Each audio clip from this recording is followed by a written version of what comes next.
What's up, everybody? We are fully in the holiday season now, and it's supposed to be the most wonderful time of the year. But I know for a lot of us, this season brings a lot of stress, frustration, sadness, and so many other things. And if you are feeling this way, then you are not the only one, because that's me.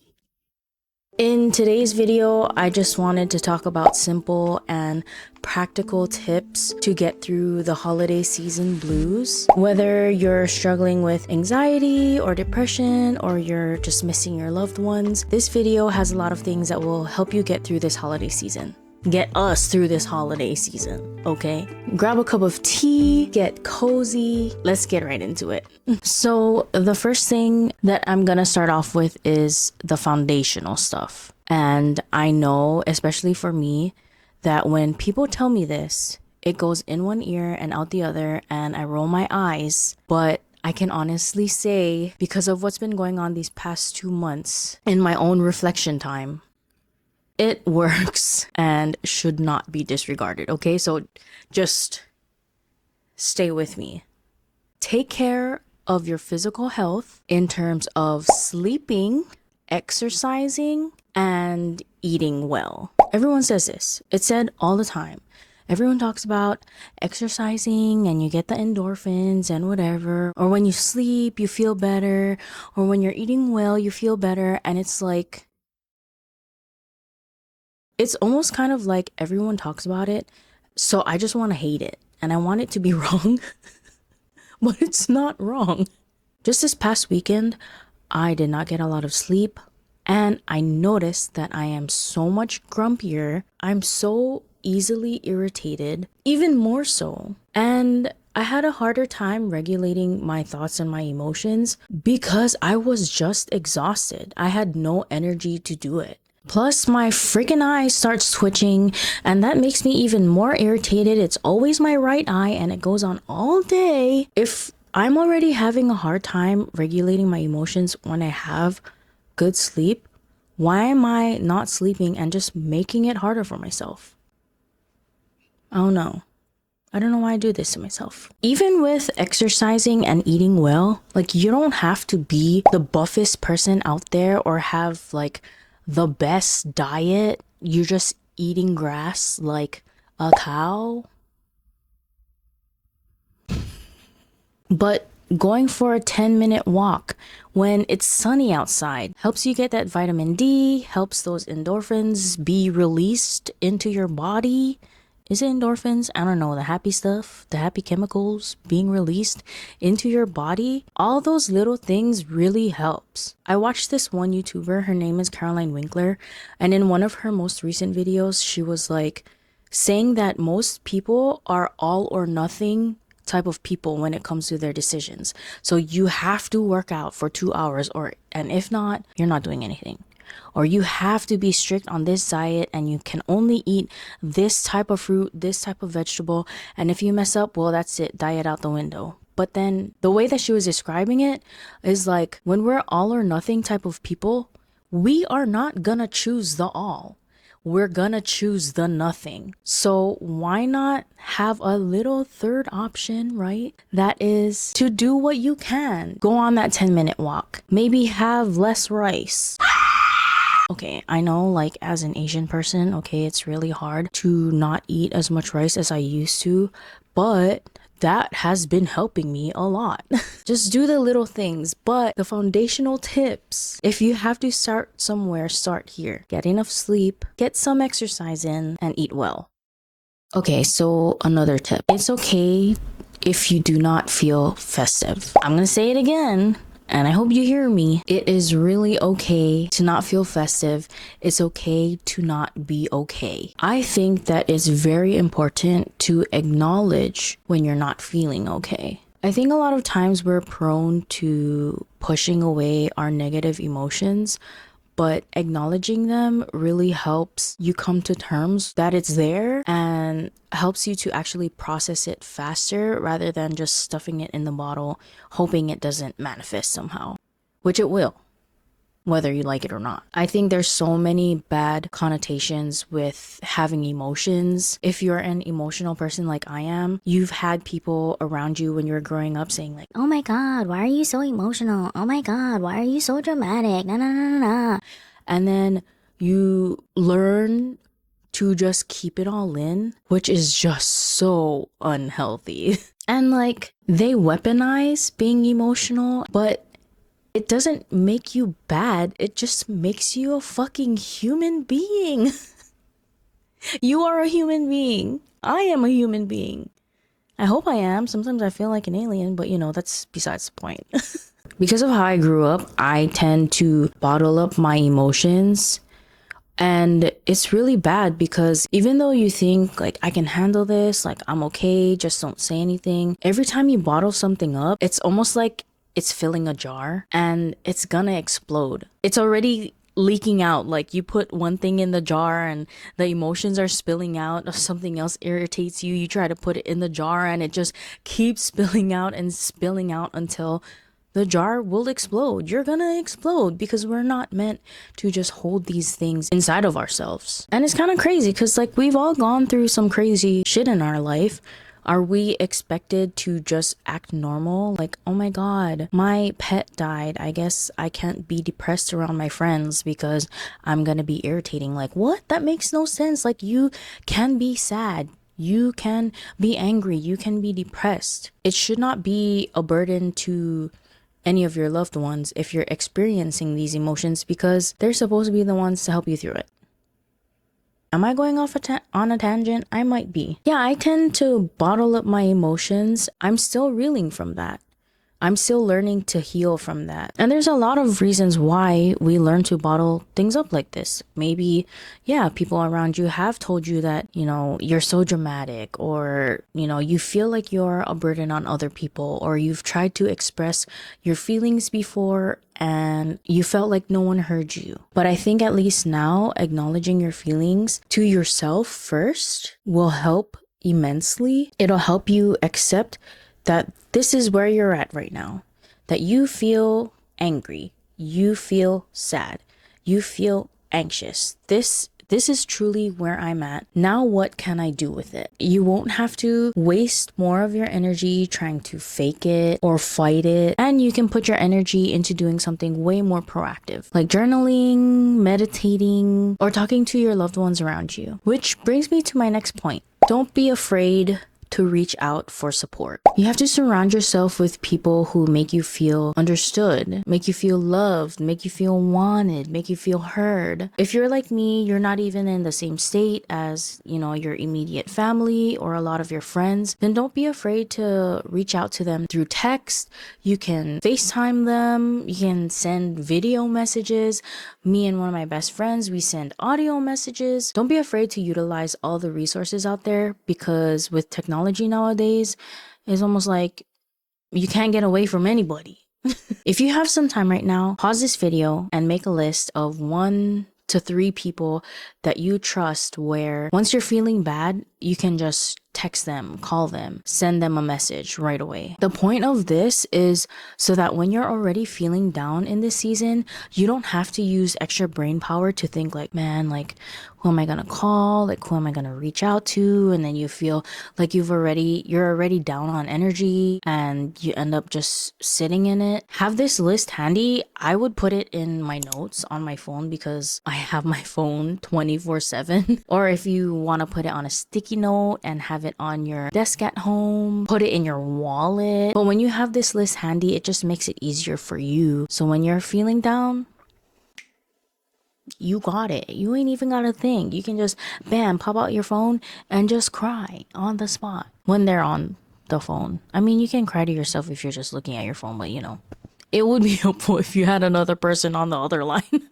Which, speaking of lists, I love lists. Okay, I I love lists. Make a list of feel-good hobbies that you like to do, that you're into. Again, it takes out the extra brain power that you need when you're already in your feels. And it can be anything that you enjoy. Is it video games? You like to read?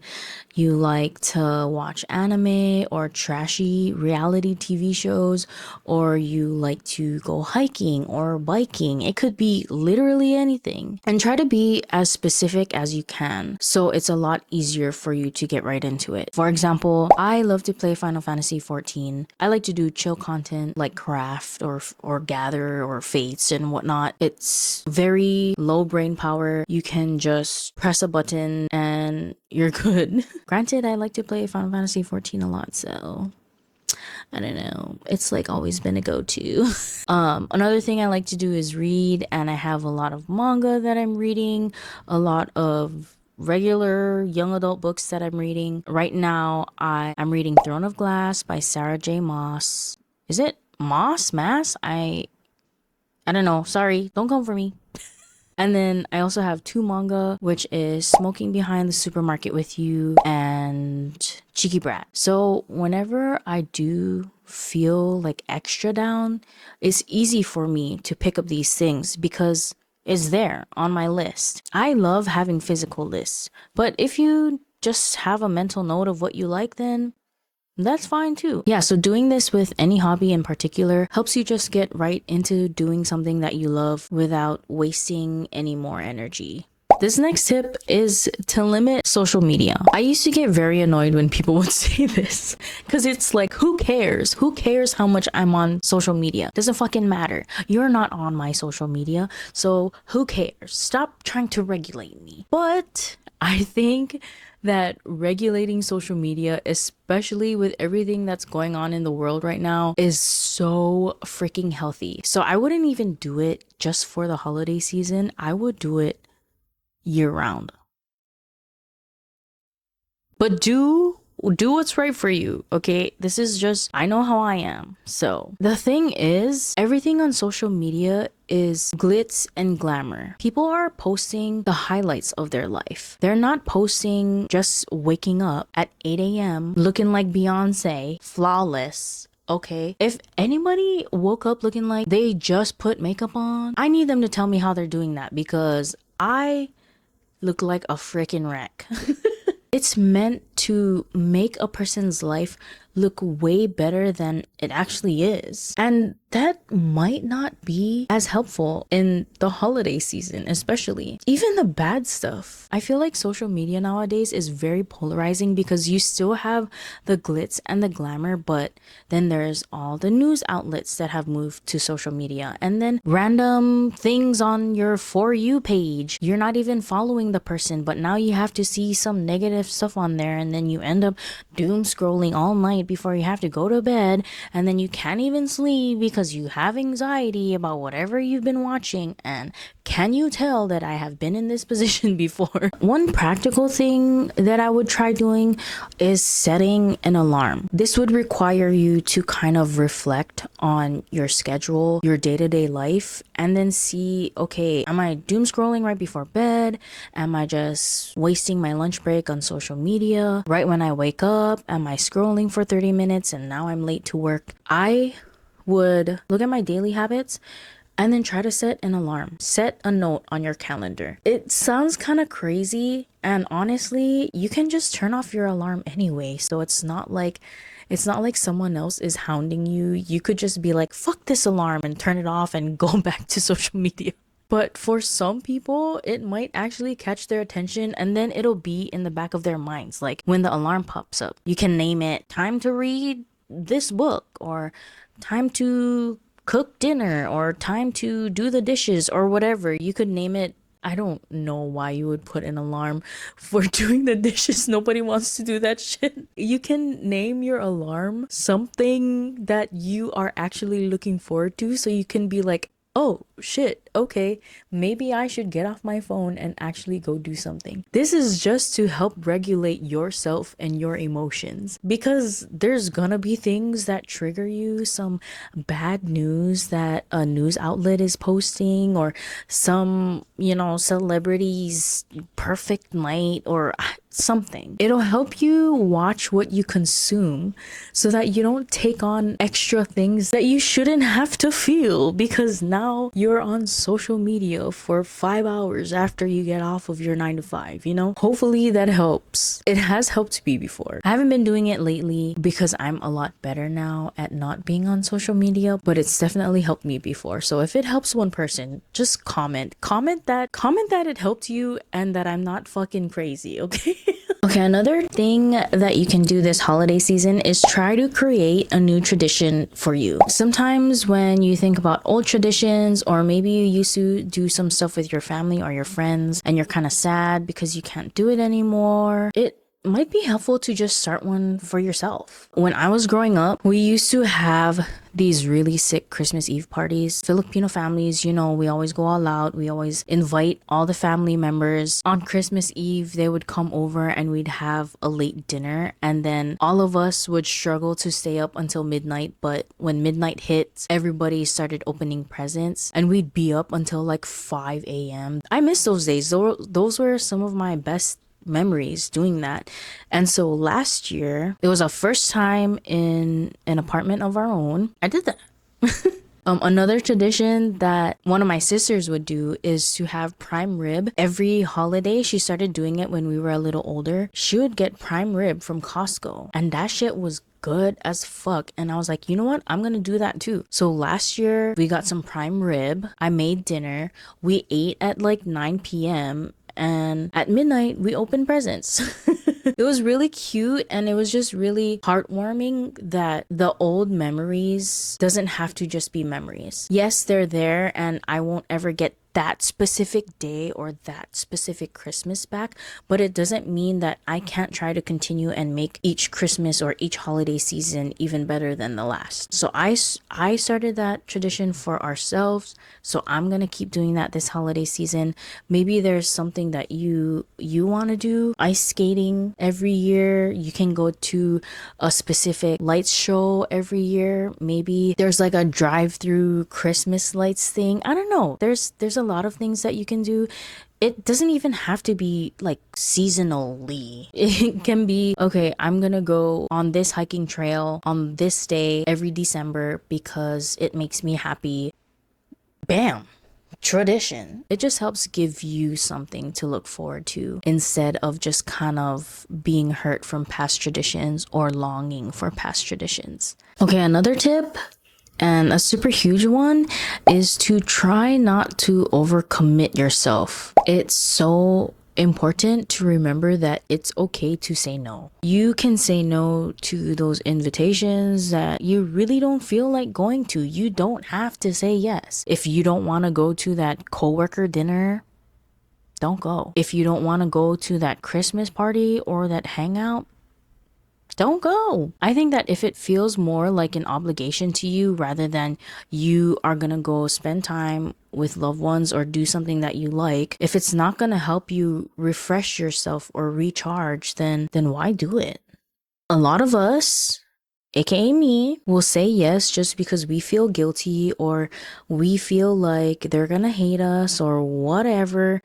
But we're not in charge of regulating their emotions. They are. And if we're not careful, we're going to put ourselves in these positions where we can't even take care of ourselves, and now we're just trying to take care of everybody else's feelings. And when you say yes to something, you're always saying no to something else. If you're saying yes to them or you're saying yes to this event, you're saying no to yourself. And when you're having a hard time, when you're going through these feelings, especially through the holidays, it's okay to put yourself first. It's not selfish. It's just you trying to take care of yourself, and that's okay. I would try to set some boundaries ahead of time. So like, maybe I'm only gonna go out once a week. Maybe I'm only going to a dinner once every other week. Maybe I have more capacity to handle certain things, so I can have coffee 3 times a week. I can go to that Christmas party at the end of the month, and that's all I have time for. If you have time to think about certain boundaries, I would do that, and then make sure you do your best to stick to them, so that at least you know what you're working with for yourself. And when people try to bombard you with all this Christmas activities, then at least you have an easier time to be like,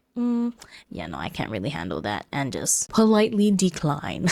What you want to do is focus on yourself, focus on activities and people that nourish your soul this season. And the last tip that I will share is to embrace small joys. I think it's really easy to get caught up in like the busyness of the season. You still have to go to work, you still have to take care of your kids, you still have to, date your partner or your spouse, you still have to, take care of yourself. Maybe, you gotta clean the house, and there's all these things that you still have to do on top of the holiday stuff, like buying gifts, decorating, and it can just get so overwhelming and exhausting. And I think that's why it's so important to just embrace the small joys. Maybe in between the hustle and bustle, you're sipping a cup of hot chocolate on your patio. It's 8 a.m. It's so chill, it's so nice. It's just you, your hot cocoa, and nature, and you get a moment to just breathe.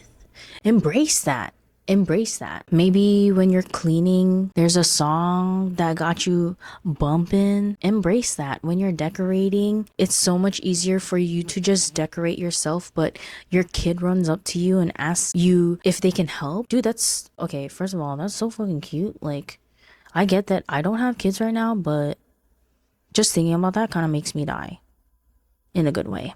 Is dying ever good? I don't know. But anyway, I think that embracing the small joys will really help uplift you. And it helps you kind of see that you don't have to have these big events in order to have the happy life that you want. Literally everything in your day can be magical if you just have the right mindset. You set the right intentions. Savoring the moment it's just so important.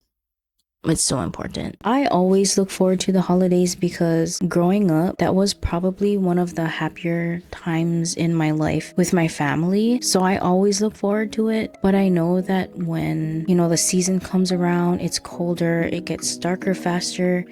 Sometimes it is a little harder to find the joy in it. Holidays are also very painful for some people, and no matter where you are in the spectrum, whether you look forward to it or if it's a very hard time for you in the year, I hope that these tips can help just make it a little bit better. I know the holidays is all about giving. It's a time to be selfless. We can give our family gifts, we can give our loved ones gifts, but this holiday season, try to use these tips to give yourself the greatest gift of all: peace of mind, some just relaxation, some chill, some self-care. I really hope that this helped someone out there.